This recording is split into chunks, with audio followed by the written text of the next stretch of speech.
राजस्थान अधिवक्ता संरक्षण विधेयक पे 2023 पे बोलने का मौका दिया, बहुत बहुत धन्यवाद। हमने आज़ादी के आंदोलन से लेकर आज तक हम देखते आए हैं कि वकीलों की बहुत अहम भूमिका रहती है, चाहे सामाजिक सुधार की बात हो, चाहे कुरीतियों को मिटाने की बात हो। समाज में व्याप्त कुरीतियों को भी मिटाने के लिए जिस तरह से इनका ग्रुप काम करता है, निश्चित तौर पर हमने देखा है और हम सबको भी इनकी आवश्यकता होती है।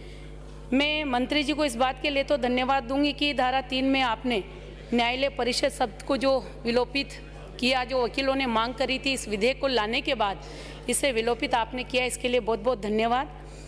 धारा 6 में प्रत्येक अपराध संज्ञा के बाद जो आपने अजमानतीय शब्द समाहित किया, उसमें भी जमानती के स्थान पर अजमानती आपने कर दिया है।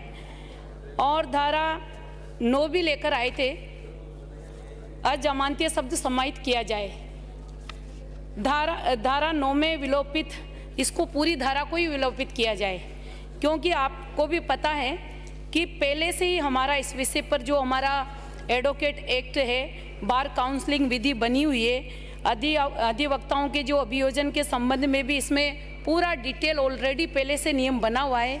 तो मुझे लगता है इस धारा 9 को लाने की हमें आवश्यकता नहीं थी, लेकिन कुछ सुधार आपने किया। आपको भी पता है हम कोटा से आते हैं, कोटा में भी आपके वकील लगातार हड़ताल पर है, हमारे अधिवक्ता।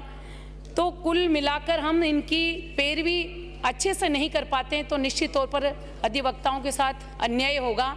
हमने लगातार राजस्थान की धरती पर देखा है, अगर हम हमारे पड़ोस में झगड़ा हो जाए, हम किसी को सपोर्ट कर दें तो घर वाले भी हमें टॉर्चर करते हैं कि तू बीच में क्यों कूद रहा है। लेकिन इन वकीलों ने लगातार, चाहे पूरे देश में, प्रदेश में कितने ही जघन्य अपराध हुए हों, लेकिन अपराध के खिलाफ आवाज़ उठाने के लिए, बोलने के लिए अपनी अहम भूमिका ये निभाते आए हैं। मैं इतना भी कहूँगी कि आपने इसमें नाम मात्र का संशोधन किया है। धारा 4 में भी आपने कहा है कि पुलिस उचित समझे तो, निश्चित तौर पर हम पुलिस के ऊपर छोड़ें कि पुलिस उचित समझे तो इसमें भी हमें कई सुधार की आवश्यकता है, संशोधन हमें करना चाहिए।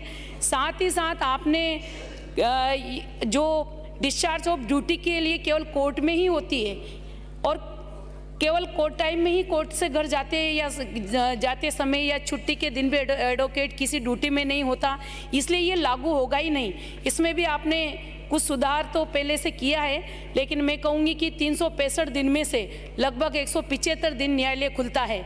और इससे मुझे लगता है कि अगर हम इस विधेयक में कुछ ऐसे इन धाराओं में परिवर्तन नहीं करेंगे तो वकीलों को कोई प्रोटेक्शन मिलने वाला नहीं है। इस बात पर भी हमें ध्यान देना चाहिए। ना ही अपराध की जो नॉन बेलेबल, इसको अपराध को आपने बनाया है वकीलों के पक्ष में। और साथ ही साथ जहां 182 आईपीसी में किसी भी व्यक्ति को झूठे परिवाद पर 6 महीने की सज़ा का जो प्रावधान आपने किया, इसमें सेक्शन 11 में वकील के लिए जो 2 साल की सज़ा का प्रावधान है, उसको भी मैं कहूँगी कि इस और भी हमारा ध्यान देना चाहिए। और प्रतिकार राशि जो आपने की है 20,000 और 50,000 की, जो इसमें कोई ज़्यादा बढ़ोतरी आपने नहीं की। मैं तो यही कहूँगी कि अगर हम चाहते हैं कि वकीलों का भला हो तो एक एक बात को हमें बड़े गौर से, ध्यान से पढ़ते हुए कहीं ना कहीं और भी संशोधन करने की आवश्यकता हो तो आप करिए, लेकिन कहीं हमारी एक जरा सी भूल से वकीलों का नुकसान ना हो, क्योंकि वकील हमारी पैरवी करते हैं। अगर पुलिस के 100 लठ खा लें और एक जरा सा धक्का भी कोई मार दे तो निश्चित तौर पर उसे कितनी बड़ी सज़ा मिलती है। पर हम देख रहे हैं राजस्थान में, जोधपुर में भी हमने देखा वकील की हत्या हुई और भी आत्महत्याएँ करी है, कितनी जगह हम लोगों ने देखा है। तो निश्चित तौर पर मैं ये मांग करती हूँ कि ये जो दोनों आपके मुकविल और विरोधी मुकविल, ये जो शब्द है, इसमें भी हमें परिवर्तन की आवश्यकता है।